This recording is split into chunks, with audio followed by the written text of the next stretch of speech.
Ustaz, apa amalan yang bisa mendatangkan rahmat? Tentunya antara rahmat dan hasanah beda. Rahmat ini khusus. Salah satunya man shalla alayya wahidah sallallahu biha alaihi asyra. Siapa yang bersalawat kepadaku sekali, Allah akan bersalawat kepadanya 10 kali. Makna apa yang dimaksud dengan salawatnya Allah? Seluruh ulama jumhur syurahul hadis, para pensarah hadis waktu membahas hadis ini dibilang apa? Ay rahmatillah. Maksudnya adalah rahmatullah. Salawatnya Allah maksudnya adalah rahmatnya Allah. Kalau kita bersalawat sekali kepada Nabi, Allah kasih 10 rahmat. Makanya orang yang banyak bersalawat hatinya akan cepat lembut. Karena dengan salawat sekali, kita salawat sekali, Allah berikan kepada kita 10 salawat, maksudnya rahmatnya Allah kasih 10. Maka orang yang banyak salawat hatinya lembut. Beda. Ada Ustaz, orang ini jarang salawat tapi baca Quran dulu. Beda. Kalau kita membahas tentang Al-Quran, kita ingat dengan hadis riwayat Imam Turmudi dari Abdullah bin Mas'ud dengan sanad yang hasan.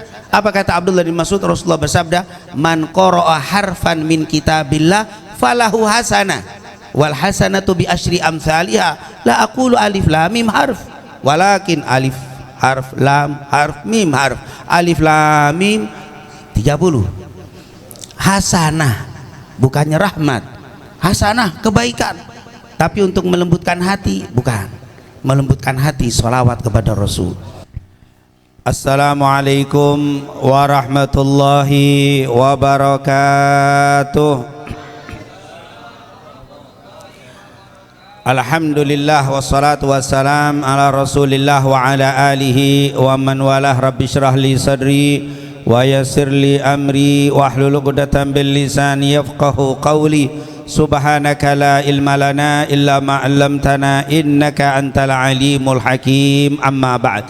Segala puja dan puji kehadirat Allah, salawat serta salam selalu kita sampaikan kepada kekasih kita, junjungan kita Nabi Muhammad sallallahu alaihi wa alihi wasallam, para keluarga, sahabat tabi'in serta seluruh umatnya yang selalu beristiqamah mengikuti sunnah-sunnahnya hingga yaumul qiyamah. Yang sama-sama kita hormati para guru-guru kita, para habaib, para kiai, para ustadz, para tokoh masyarakat yang alhamdulillah begitu banyak hadir dan sudah disebutkan namanya satu persatu oleh MC tadi. Dan maaf walaupun saya tidak sebut satu persatu namanya, tidak mengurangi rasa hormat saya kepada mereka semuanya. Dan kita selalu berdoa kepada Allah, semoga semua guru-guru kita diberikan panjang umur, diberikan sehat wal afiyah, dimudahkan segala urusannya dunia wal akhirah, amin ya rabbal. Wabil khusus tentunya guru kita ada ilallah As-Sayyid Al-Habib Saleh bin Zain bin Abdullah As-Segaf, yang juga rutin mengisi di Majlis Al-Husna. Semoga beliau selalu diberikan sehat wal afiyah, amin ya rabbal alamin. Hadirin dan hadirat yang dimuliakan oleh Allah, di dalam surat Al-A'raf di ayat 159 Allah subhanahu wa ta'ala berfirman, fabima rahmatin minallahi lintalahum walau kunta faddan ghalidhal qalbi lan faddu min hawlik fa'fu anhum wastaghfir lahum wasyawirhum fil amr fa idza azamta fatawakkal 'alallah innallaha yuhibbul mutawakkilin. Ini ayat kalau kita terjemahin panjang, makanya kita nggak ambil semua, sedikit saja penggalan dari surat Al-A'raf 159 yang begitu luar biasa, yang insya Allah kita akan sedikit menerjemahkan terutama di awal-awal ayat ini. Allah subhanahu wa ta'ala berfirman, fabima rahmatim minallahi lintalahum, ay fabi sababi rahmatillah lintalahum. Itu kalau diterjemahkan katanya fabima rahmatim minallah ay bisababi rahmatillah, dengan sebab rahmat Allah lintalahum, hatimu menjadi lembut wahai Rasul sallallahu alaihi wasallam. walau kunta faddan ghalidhal qalbi lan faddu min hawlik. Seandainya keras kata-katamu, keras hatimu, lan faddu min hawlik, niscaya orang-orang yang ada di sekitarmu wahai Nabi akan lari meninggalkanmu. Fa'fu anhum, berikan maaf kepada mereka. Wastaghfir lahum, mintakan ampunan untuk mereka. Wasyawirhum fil amr, dan musyawarahkan urusan di antara kalian. Fa idza azamta fatawakkal 'ala Allah, innallaha yuhibbul mutawakkilin.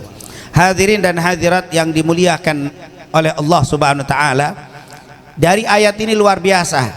Kita bisa ambil pelajaran yang pertama, ternyata Nabi Muhammad sallallahu alaihi wasallam hatinya sangat lembut. Hati Rasulullah sallallahu alaihi wasallam sangat lembut. Tidak ada makhluk Allah yang hatinya lebih lembut daripada Nabi kita, Nabi Muhammad sallallahu alaihi wasallam. Oleh karena itu, kalau ada umat Nabi yang hatinya keras, hatinya kasar, berarti jauh dari contoh Nabi Muhammad sallallahu alaihi wasallam. Kenapa hati Nabi Muhammad lembut? Dikasih tahu, fabima rahmatim minallah, fabi sababi rahmatillah lintalahum, dengan sebab rahmat dari Allah hatimu jadi lembut. Ternyata Bapak Ibu yang dimuliakan Allah, kalau mau hati kita lembut, maka carilah amalan-amalan yang mendatangkan rahmatnya Allah. Karena rahmatnya Allah itulah yang menyebabkan hati menjadi lembut. Ustadz, apa amalan yang bisa mendatangkan rahmat? Tentunya antara rahmat dan hasanah beda. Rahmat ini khusus. Salah satunya, man shalla alayya wahidah sallallahu biha alaihi asyra. Siapa yang bersalawat kepadaku sekali, Allah akan bersalawat kepadanya 10 kali. Makna apa yang dimaksud dengan salawatnya Allah? Seluruh ulama jumhur syurahul hadis, para pensarah hadis waktu membahas hadis ini dibilang apa? Rahmatillah. Maksudnya adalah rahmatullah. Salawatnya Allah maksudnya adalah rahmatnya Allah. Kalau kita bersalawat sekali kepada Nabi, Allah kasih 10 rahmat. Makanya orang yang banyak bersalawat hatinya akan cepat lembut. Karena dengan salawat sekali, kita salawat sekali, Allah berikan kepada kita 10 salawat, maksudnya rahmatnya Allah kasih 10. Maka orang yang banyak salawat hatinya lembut. Beda, ada Ustadz, orang ini jarang salawat tapi baca Quran dulu. Beda. Kalau kita membahas tentang Al-Quran, kita ingat dengan hadis riwayat Imam Turmudi dari Abdullah bin Mas'ud dengan sanad yang hasan. Apa kata Abdullah bin Mas'ud? Rasulullah bersabda, man qara'a harfan min kitabillah falahu hasanah wal hasanatu bi asyri amsalha, la aqulu alif lam mim harf walakin alif harf lam harf mim harf, alif lam mim 30. Hasanah bukannya rahmat, hasanah kebaikan, tapi untuk melembutkan hati bukan. Melembutkan hati sholawat kepada Rasul. Makanya jangan kaget kalau kita baca cerita zaman dulu Sayyidina Ali dibunuh oleh siapa? Abdurrahman ibn Muljam. Dan siapa Abdurrahman bin Muljam? Hafidhul Quran. Kok bisa hatinya keras? Kok bisa hatinya begitu garang sampai membunuh mantunya Rasulullah, suami Fatimah Zahra, Bapak Hasan dan Husain, yang disebutkan begitu banyak fadilahnya. Keras hatinya Hafidhul Quran. Iya, hatinya keras. Maka yang disebut ini kelompok Khawarij. Kurang salawatnya kepada Rasulullah Sallallahu Alaihi Wasallam. Makanya bulan Rabiul Awal boleh berlalu, sebentar lagi kita masuk bulan Rajab, tapi salawat nggak pernah berhenti sama Nabi Muhammad, nggak pernah berhenti. Bahkan Rasulullah bilang, akthiru, ini hadis dari Aus ibn Aus riwayat Imam Turmudi, inna min afdali ayyamikum yaumal jumu'ah fihi khuliqa adam wa fihi kubit wa fihi nafkhah wa fihi saqah fa akthiru aliyya minas salati fi fa inna salatakum ma'rudatun aliyya. Kaifa ya Rasulullah wa qad turat, kaifa turat alika wa qad arimta? Qal innallaha harrama 'alal ardi ajsadal anbiya. Solawat nggak berhenti, apalagi di hari yang paling istimewa, hari Jumat, terus. Kenapa? Solawatmu membuat hatimu lembut. Kalaupun kau banyak baca Quran, banyak zikir, tapi jarang selawat, hatimu akan kasar. Ya, bisa orang hati kasar kelihatan dari muka. Kok bisa Ustaz? Iya, kita nggak bisa lihat hati orang, tapi muka gambaran hati. Kan Rasulullah pernah dalam hadis, walaupun dhaif sanadnya, tapi Nabi pernah lihat ada orang sholat banyak gerak, banyak garuk. Apa kata Nabi? Lau khasha'a qalbuhu la khasha'at jawarihuhu. Seandainya hatinya khusyuk, gerakannya pasti khusyuk. Banyak gerak menunjukkan hatinya nggak khusyuk. Makanya gambaran muka bisa menggambarkan hati. Makanya kadang-kadang kalau lagi ada operasi motor, kita bawa motor lupa bawa KTP, polisi tahu aja.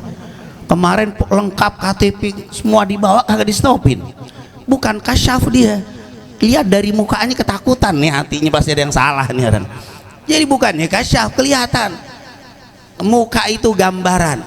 Kita bisa lihat nih orang lagi sedih, nih orang lagi senang. Kenapa? Mukanya kelihatan. Senang dan sedih adanya di hati, tapi muka gambarannya. Orang yang mukanya keras kelihatan tuh, yang kurang sholawat kelihatan. Insya Allah kita semua termasuk yang banyak sholawat. Hati kita dilembutin oleh Allah Subhanahu. Yang kedua, supaya dapat rahmat, kadang-kadang harus lewat musibah. Kadang-kadang dikasih musibah baru lembut hati orang. Insya Allah kita jangan sampai kayak begitu. Insya Allah kita banyak sholawat, dihindarkan musibah, dilembutkan hati kita. Tapi kadang-kadang ada alladzina idza asabathum musibah qalu inna lillahi wa inna ilaihi rajiun. Lihat, ulaika alaihim salawatum mir rabbihim wa rahmah wa ulaika humul muhtadun. Ulaika alaihim salawat, mereka akan mendapatkan salawat dari Allah. Yang sabar tuh, yang kena musibah, seperti saudara-saudara kita di Sumatera, Malang, beberapa wilayah di negara yang kita cintai ini sedang banyak terlanda musibah. Insya Allah yang kena musibah sabar. Mereka mengatakan inna lillahi wa inna ilaihi rajiun. Orang yang sabar begitu, janjinya Allah, ulaika alaihim salawatum mir rabbihim wa rahmah. Mereka akan aku kasih salawat dari Allah dan rahmah. Makanya kadang dengan musibah jadi lembut hatinya. Ada orang yang nggak pernah sakit keras, tapi kalau sakit gampang nangisnya, lembut hati itu orang.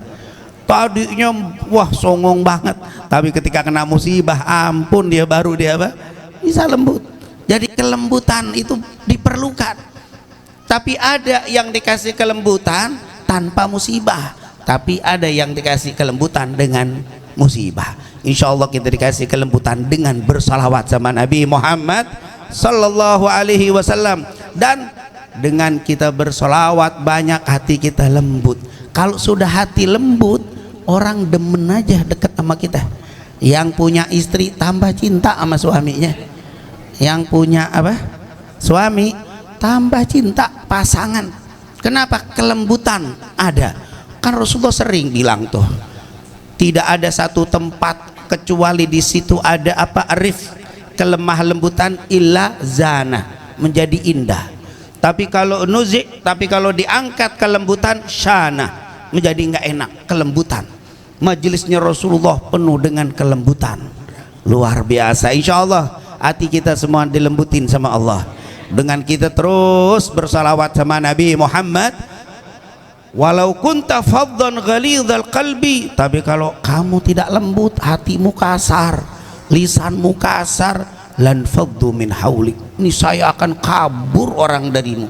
Sekelas Nabi Muhammad, Nabi yang mukanya gantengnya, seandainya gantengnya seluruh manusia dikumpulin, malah belum nyampe ke gantengnya Nabi Muhammad. Kata Ibnu Qayyim, 825 Hijriah beliau meninggal. Apa kata Ibnu Qayyim? Seandainya ganteng seluruh manusia dikumpulin jadi satu, sebanding dengan gantengnya Nabi Yusuf. Tapi kalau gantengnya Nabi Yusuf dan gantengnya seluruh manusia digabung, jadi gantengnya seperti Nabi Muhammad. Allah. Makanya orang waktu memberikan gambaran gantengnya Nabi susah udah. Ka'annaka khuliqta kama tasya'u mubarra'an min kulli aib, nggak ada kurangnya, kagak ada celahnya, seperti diciptakan sekehendaknya Nabi Muhammad sallallahu alaihi wasallam. Kalau orang dulu kalau ngungkapin ganteng seperti matahari, seperti bulan, Nabi Muhammad apa dia kan? Anta syamsun, anta badrun, anta nurun fauqa nuri. Nggak bisa, nggak sama. Seperti bulan enggak, seperti matahari tidak, lebih. Tapi seganteng kayak kelas Nabi, tapi kalau keras bubar orang di sekitar Nabi. Apalagi muka kita pas-pasan begini, hati keras, siapa yang mau dekat sama kita? Nabi walau kunta faddan ghalidhal qalbi lan faddu min haulik. Hei Rasulullah, seandainya hatimu keras, kasar, orang akan lari dari sekitarmu ya Rasulullah. Bagaimana kita? Makanya ayo lembutkan hati agar rumah tangga kita semakin sakinah mawaddah warahmah, agar jamaah kita semakin mantap. Maka salah satu tanda orang yang hatinya lembut disebutin di ayat ini, fa'fu anhum, suka maafin. Tuh orang yang suka maafin orang tuh hatinya lembut tuh. Maaf, kelembutan bukan dari gaya ngomong. Sekarang ada juga gaya ngomongnya lembut, sampai anak-anak muda nyebutnya tulang lunak apa itu, ngomongnya lembut tapi hatinya bukan. Kelembutan nggak dilihat cuman dari apa, gaya bicara, tapi lihat fa'fu anhum, orang yang suka maafin itu orang yang lembut hatinya. Nabi Muhammad, oh jangan orang yang salah ngeledek mau bunuh Nabi dimaafin sama Nabi Muhammad, ceritanya terlalu banyak. Mau bunuh Rasul dimaafin, mau dakwah ke Taif dilemparin batu, malaikat aja kagak sabar. Ya Rasul, kalau engkau mau, kata Allah, aku disuruh balikin tuh gunung Taif karena mereka melempari batu. Enggak, fa'fu anhum. Betul-betul Rasulullah pemaaf yang luar biasa. Ini ciri orang yang sudah lintalahum, orang yang sudah dilunakkan hatinya oleh Allah Subhanahu. Nah, kita kan kadang-kadang masya Allah nih, kalau di sini mungkin warganya bagus semua ya, tapi ada juga warga di sono kadang-kadang dapat tetangga megelin, ada yang megelin dah. Ya udah, kalau mau hatinya lembut maafin dah. Saat saya mau pindah saat dari kampung ini, kenapa? Tetangga megelin, mau cari kemana? Mau cari tetangga yang baik semua kagak ada. Mesti ada yang apa? Megelin. Nanti insya Allah kalau kita masuk surga tetangga baik semuanya, insya. Kalau mau cari tetangga yang jahat semua di neraka ntar. Kalau di dunia ya ada yang baik, ada yang begitu. Udah apa? Fa'fu anhum. Rasul kalau kelas Nabi nggak bisa mah. Kalau kelas Nabi dia nyakitin didoain. Kalau kita mah udah maafin sebelum dia minta maaf, udah keren banget. Antum jadi wali itu. Kalau ada yang salah sama kita, belum dia minta maaf kita udah maafin, wah itu menjadi wali udah. Paling kagak tingkatan kita kalau diminta maaf kasih maaf. Insya Allah Allah bukakan hati kita, Allah mudahkan memberikan maaf kepada orang-orang yang berbuat salah. Makanya kata para ulama, kalau anda mau hari ini disenangi sama Nabi Muhammad, kalau mau malam ini kita dicintai Nabi Muhammad, malam ini bersihkan hati dari semua orang yang nyakitin, maafin hari ini. Malam ini ya Allah saya nggak mau tidur nih malam kecuali semua orang yang pernah nyakitin saya maafin ya Allah. Saat itu anda dicintai langsung oleh Nabi Muhammad sallallahu alaihi wa alihi. Fa'fu anhum wastaghfir lahum, seringlah minta ampunan untuk mereka, doain. Banyak nih saudara-saudara kita yang masih miring-miringnya kita doain, jangan kita sumpahin. Yang kagak sholat udah doain biar dapat hidayah, yang kagak demen maulid kita doain biar demen maulid. Yang masih ada yang model-model nyari aja kesalahan kita, kita ngomong bener 100 kagak dilihat, yang salah satu, yang salah dikencengin sama dia, yang diviralin yang salah. Nih kita ngomong begini live nih, ini ngomong setengah jam 25 bener kagak didengar, 5 menit salah, yang salah ini kena udah. Ini hati-hati nih, ada orang tukang nyari apa, nyari kesalahan. Kan unik tuh orang nyari kesalahan. Kalau kata ulama dulu kayak bak sampah, tempat sampah, kumpulan sampah, kumpulan kotoran, kumpulan kesalahan orang dikumpulin, baiknya kagak ada. Oleh karena itu bahkan kalau kita lihat di media sosial ada channel-channel yang tukang nyalain orang. Pernah lihat? Ini sih model kagak demen media sosial ya. Oh, di media sosial bikin channel khusus untuk mengkritiki, nyalahkan ustadz, kiai, habaib, ajengan, gus, cari yang salahnya, bukan cari yang benernya. Ini yang model begini nih. Ya udah deh, sekarang kita wastaghfir lahum, semoga Allah berikan ampunan untuk dia, amin ya rabbal. Yang terakhir, wasyawirhum fil amr. Ya, ciri orang yang hatinya lembut nggak selalu merasa paling bener. Kalau memang ada sesuatu permasalahan, ayo kita ngobrol sama guru kita, apalagi para jamaah nih, para murid. Kalau ada permasalahan, jangan punya ngambil keputusan sendiri, deketin kiai, guru kita, ada habaib, pada para ustadz, tanya permasalahan kita sama mereka. Jangan bersikap sembarangan, jangan ngambil sikap sendiri. Apalagi sekarang kadang-kadang ngambil nanyanya sama Syekh YouTube. Ada masalah nanya sama Syekh YouTube. Nah, di sini kan banyak guru, banyak ustadz. Di sini ada pengajian Al Husna. Ada masalah tanya di sini, ada fikih pelajaran. Jangan nanya Syekh YouTube karena nggak tanggung jawab nanti. Maka supaya kita menjadi orang yang hatinya lembut. Semoga apa yang kita lakukan ini menjadi sebab Allah lembutkan hati-hati kita semuanya.